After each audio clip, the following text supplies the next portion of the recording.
would like to start with a quote, one that really resonates with me and my journey, a quote by Deanna Collar that says, sometimes when life doesn't work out as you planned, there is a greater force at work.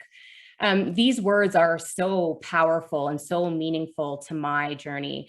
I've always been a type A personality, scanning my mental vision board to ensure that I was on the right path. And in my younger years, I very innocently thought as long as I worked hard, loved without restraint, stayed true to myself, stayed true to my values, I could somehow write, AKA control life's journey. And it wasn't until my pregnancy loss and infertility issues that I realized my narrative would be slightly different than the one that I had penned for myself. My story is eerily similar to so many others that have experienced the loss of a child. With my first pregnancy loss, I often speak of losing the ability to exist in that state of blissful ignorance. So that state of not knowing and not wanting to know about the possibility of unhappy things and the complications that potentially lie ahead of us. I believe that there is a pivotal moment in this journey where your direction shifts, where the path you were following ceases to exist and you are forced to walk a road less traveled. One you're not entirely prepared or equipped to travel, one you didn't necessarily choose or really even consider.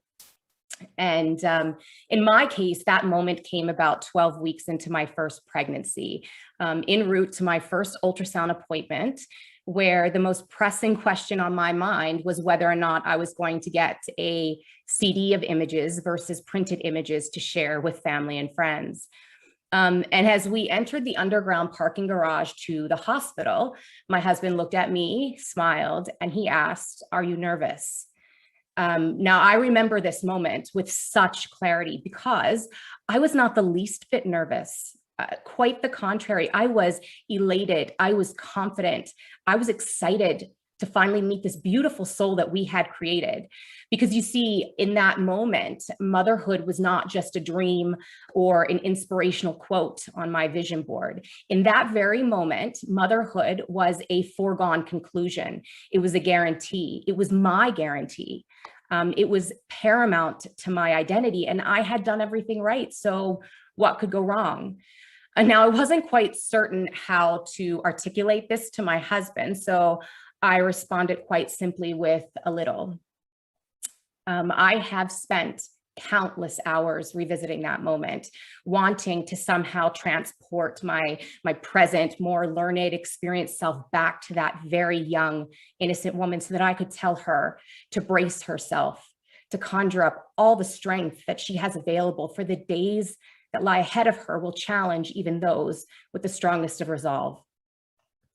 And on that perfect day in May, filled with the hopes and aspirations of a beautiful birth story just beginning to unfold, I entered the hospital pregnant, only to leave empty.